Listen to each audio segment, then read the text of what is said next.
The Cove continues to surprise you on a scene-by-scene basis, and with how shocking it is and how emotionally devastating to watch, was there a lot of material that was always too risque for the theatrical release? Well, the slaughter footage is pretty brutal. We only use 90 seconds of it, and not even the most harsh, so that was too risque, I guess. But that was the only.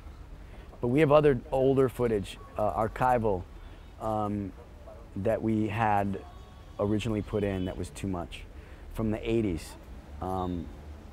This other cameraman shot stuff from the 80s, and you wouldn't believe it. Just thinking about it makes me cringe even now. Awards at 45 film festivals and 1 Oscar later, what are your hopes at this point for the film's continuing impact and getting people to see it? Is it getting the exposure that you originally intended? The film has a lot of legs and a lot of life, and it's playing now in Japan, which was our goal originally, to get it into Japan. So it just has this continual life. It's very exciting, and I think it will hopefully inspire more filmmakers to make these types of entertaining documentaries. So. When was it that you got the release secured for Japan? Because I'd heard previously that you had a lot of difficulty, for obvious reasons, getting it shown. Yeah, the film came out July 3rd in Japan, but it was supposed to come out April, and it took many, many more months. 3 months after it was supposed to come out because of the pressures of the right-wing protests. Tell us about Blueprint for Accountability. Oh, Jesus, you really dug up my my ghost. Well, no, Blueprint. We just did that. I've done 2 nights in New York.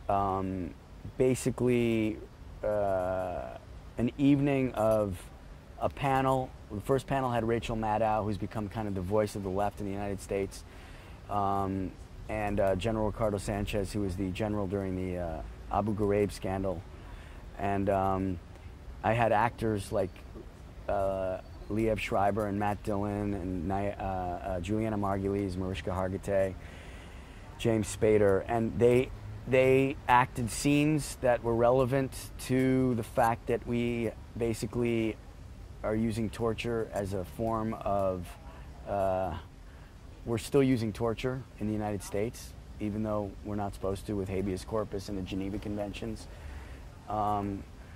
And we had a discussion and a dialogue using monologues, panels, and I cut together with Lauren Safa these short films to show how we're still using torture and how basically the United States is hypocritical in what we're doing. So what's next for you as both a producer and an actor?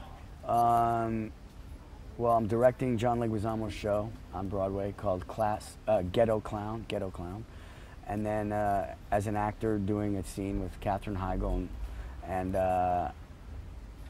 as a producer, I'm doing a documentary on decision making. It's very general, but it's people making decisions, just going around the world shooting decisions, and then we'll put it together. I'm doing it with Mark Monroe, who did The Cove with me, and I'm making a film on Sylvia Earle, who's a 75-year-old incredible woman, kind of the female Jacques Cousteau. And she's been trying to preserve the oceans, trying to make kind of an inconvenient truth for the oceans with Sylvia Earle. And what stage of production is that in? We've been shooting for a bit, and now we're going to go to the Gulf with her. She's hopefully going to go down in a submarine. She's been deeper than any other human being. She's like the Neil Armstrong going to the moon. She's been 5,500 feet under the water in a suit. Incredible. And she did that when she was in her 50s. Now she's 75. So, well, it sounds like you have some exciting times ahead in whatever you do. Fisher Stevens, I can't wait to see what you do next. So enjoy the screening tonight and the rest of your time on Ischia. Thanks for talking to DVD Outsider. Ciao Ischia. Ciao.